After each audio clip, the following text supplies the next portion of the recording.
ಅಖಿಲ ಭಾರತ ದಲಿತ ಕ್ರಿಯಾ ಸಮಿತಿ, ಅಖಿಲ ಭಾರತ ಡಾಕ್ಟರ್ ಅಂಬೇಡ್ಕರ್ ಪ್ರಚಾರ ಸಮಿತಿ ವತಿಯಿಂದ ಏನು ಮಹಾಮಾತೆ ರಮಾಬಾಯಿ ಅಂಬೇಡ್ಕರ್ ಅವರ ಇವತ್ತು ಪರಿನಿಬ್ಬಣ ದಿನೋತ್ಸವವನ್ನು ಇವತ್ತು ನಾವು ನಮ್ಮ ಕಚೇರಿಯಲ್ಲಿ ಆಚರಣೆ ಮಾಡ್ತಿದ್ದೀವಿ. ಏನು ಇವತ್ತು ರಮಾಬಾಯಿ ಅಂಬೇಡ್ಕರ್ ಅವರ ಇವತ್ತು ಅವರಿಗೆ ಗೌರವಪೂರ್ವಕ ನಮನಗಳನ್ನು ನಮ್ಮ ಸಮಿತಿ ವತಿಯಿಂದ ಅವರಿಗೆ ನಮನಗಳನ್ನು ಸಲ್ಲಿಸುವುದರ ಜೊತೆಗೆ ಏನಿವತ್ತು ರಮಾಬಾಯಿ ಅಂಬೇಡ್ಕರ್ ಅವರು ಇವತ್ತು ನಮ್ಮನ್ನು ಈ ದೇಶದಲ್ಲಿ ಏನಾದರೂ ಈ ರಮಾಬಾಯಿ ಅಂಬೇಡ್ಕರ್ ನಮ್ಮ ಅಮ್ಮ ಅನ್ಯ ತ್ಯಾಗ ಮತ್ತು ಅಪಾರ ಮಾತೃ ಹೃದಯ ಬಾಬಾ ಸಾಹೇಬ್ ಅಂಬೇಡ್ಕರ್ ಕೀರ್ತಿಯ ಇಂದಿನ ಶಕ್ತಿಯೇ ನೀವು ಎಂದು ಅವರು ಅಮರರು ಅಂತ ಮಹಾತಾಯಿ ಇವತ್ತೇನಾದ್ರೂ ಅವತ್ತು ಅನಿಷ್ಟ ಪದ್ಧತಿಗಳ ವಿರುದ್ಧ ಬಾಬಾ ಸಾಹೇಬ್ ಅಂಬೇಡ್ಕರ್ ಅವರಿಗೆ ಅವರ ಹೋರಾಟಕ್ಕೆ ಯಗಲಾಗಿ ನಿಂತು ಅವರು ಈ ದೇಶಕ್ಕಾಗಿ ಬಾಬಾ ಸಾಹೇಬ್ ಅಂಬೇಡ್ಕರ್ನ ಏನಾದರೂ ಇವತ್ತು ಸಂವಿಧಾನ ಕೊಡೋಕ್ಕೆ ಏನಾದರೂ ಪ್ರೇರೇಪಣೆ ಅಂದರೆ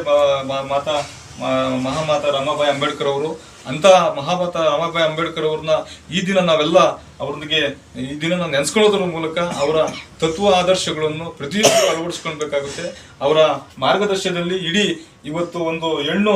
ಏನಾದ್ರೂ ಒಬ್ಬ ಗಂಡಿಗೆ ಶಕ್ತಿ ಕೊಟ್ಟಿದೆ ಅಂತಂದ್ರೆ ಮಾತಾ ರಮಾಬಾಯಿ ಅಂಬೇಡ್ಕರ್ ಅವರು ಒಬ್ಬ ಗಂಡಿನ ಹಿಂದೆ ಒಬ್ಬ ಏನಾದ್ರು ಶಕ್ತಿ ಇದೆ ಅಂತಂದ್ರೆ ಒಂದು ಮಹಾಮಾತೆ ರಮಾಬಾಯಿ ಅಂಬೇಡ್ಕರ್ ಅವರು ಬಾಬಾ ಸಾಹೇಬ್ ಅಂಬೇಡ್ಕರ್ ಅವರಿಗೆ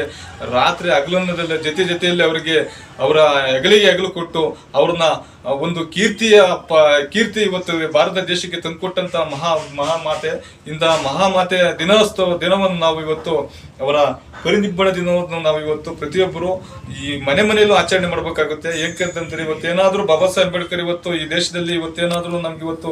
ನಮ್ಗೆ ಕಣ್ಣಿಗೆ ಕಾಣಂತ ಒಬ್ಬ ದೇವರನ್ನ ಇದ್ದಾರೆ ಅಂದ್ರೆ ಬಾಬಾ ಸಾಹೇಬ್ರಿಗೆ ಇವತ್ತು ಆ ಮಹಾಮಾತೆ ರಮಾಬಾಯಿ ಅವರು ಆ ದಿನಗಳಲ್ಲಿ ಅವರಿಗೆ ಜೊತೆಯಾಗಿ ನಿಂತು ಇವತ್ತು ಏನಾದ್ರೂ ಅವರಿಗೆ ಅಗಲಾಗಿ ನಿಂತಂತ ಮಹಾತಾಯಿ ಇಂಥ ತಾಯಿನ ನಾವೆಲ್ಲರೂ ನೆನೆಸ್ಕೊಬೇಕಾಗುತ್ತೆ. ಆ ದಿನಗಳನ್ನ ನಾವು ನೆನೆಸ್ಕೊಳ್ಳೋದ್ರ ಮೂಲಕ ಏನು ರಮಾಬಾಯಿ ಅಂಬೇಡ್ಕರ್ ಅವರಿಗೆ ನಾವು ಇವತ್ತು ಗೌರವಪೂರ್ವಕ ನಮನಗಳನ್ನು ಸಲ್ಲಿಸುವ ಜೊತೆಗೆ ಅವರ ತತ್ವ ಆದರ್ಶಗಳನ್ನು ನಾವೆಲ್ಲ ಅಳವಡಿಸ್ಕೊಳ್ಬೇಕಂತ ಈ ಮೂಲಕ ನಾನು ಒತ್ತಾಯಿಸ್ತೇನೆ. ನಾವು ಈ ದಿನ ಒಂದು ಏನು ಅಮ್ಮ ರಮಾಬಾಯಿ ಅಂಬೇಡ್ಕರ್ ಅವರ ಒಂದು ಪರಿನಿರ್ವಾಣ ದಿನವನ್ನು ಆಚರಿಸ್ತಿದ್ದೀವಿ. ಇದು ಕೇವಲ ನಮ್ಮ ಒಂದು ಏನು ಈ ಸಂಘಟನೆಗೆ ಸೀಮಿತ ಅಂತ ಒಂದು ಕೆಲಸ ಆಗಬಾರ್ದು. ಇದನ್ನು ನಾವು ಏನು ಇವತ್ತು ಸಂವಿಧಾನವನ್ನು ನಾವು ಬಂದಿದ್ದಾರೆ ನಮ್ಮ ಬಾಬಾ ಸಾಹೇಬರು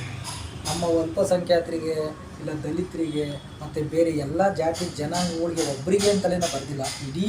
ಎಲ್ಲ ಸಮುದಾಯಕ್ಕೂ ಕೂಡ ನನ್ನನ್ನು ನ್ಯಾಯ ಒದಗಿಸ್ಕೊಟ್ಟಿರ್ತಕ್ಕಂಥ ಒಂದು ಸಂವಿಧಾನ ಯಾರಾದರೂ ಬರೆದಿದ್ರೆ ಅದು ನಮ್ಮ ಬಾಬಾ ಸಾಹೇಬರು ಮಾತ್ರ. ಅವತ್ತು ಒಂದು ಲಂಡನ್ನಲ್ಲಿ ನನಗೆ ಬಹುಶಃ ಅದ್ರ ಬಗ್ಗೆ ಸ್ವಲ್ಪ ಗೊತ್ತಿಲ್ಲ, ಆ ಲಂಡನ್ನಲ್ಲಿ ಒಂದು ನ್ಯಾಯಾಲಯದಲ್ಲಿ ನಮ್ಮ ಬಾಬಾ ಸಾಹೇಬರು ಒಬ್ಬ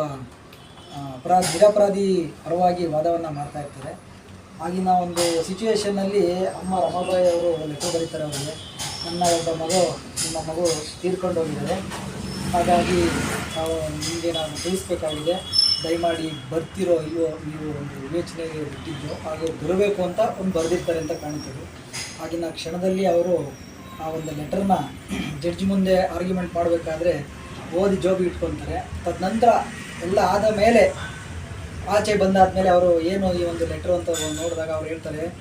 ನನ್ನ ಒಬ್ಬ ಮಗ ಅಲ್ಲಿ ತೀರೋಗಿರ್ಬೋದು, ಇವತ್ತು ನನ್ನ ನಂಬಿರ್ತಕ್ಕಂಥ ಇಂಥ ನೂರಾರು ಜನ ನಿರಪರಾಧಿಗಳು ಎಲ್ಲರೂ ಕೂಡ ನಾನು ಅವ್ರಿಗೆ ಶಿಕ್ಷೆ ಆಗಬಾರ್ದು ಅನ್ನೋ ಒಂದು ಉದ್ದೇಶಕ್ಕೋಸ್ಕರ ನಾನು ಹೋಗೋದಕ್ಕಾಗಲ್ಲ ಅಂತೇಳಿ ಮತ್ತೆ ಅಮ್ಮ ರಮಾಬಾಯಿ ಅವರಿಗೆ ಲೆಟ್ರ್ ಬರೀತಾರೆ, ಪರವಾಗಿಲ್ಲ ನೀನು ಎಲ್ಲ ಒಂದು ಸಂಸ್ಕಾರವನ್ನು ಮುಗಿಸು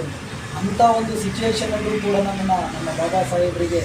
ನಮ್ಮ ವಿಜಯ್ ಕುಮಾರ್ ಸಾಹೇಬ್ ಅಧ್ಯಕ್ಷರು ಹೇಳ್ದಂಗೆ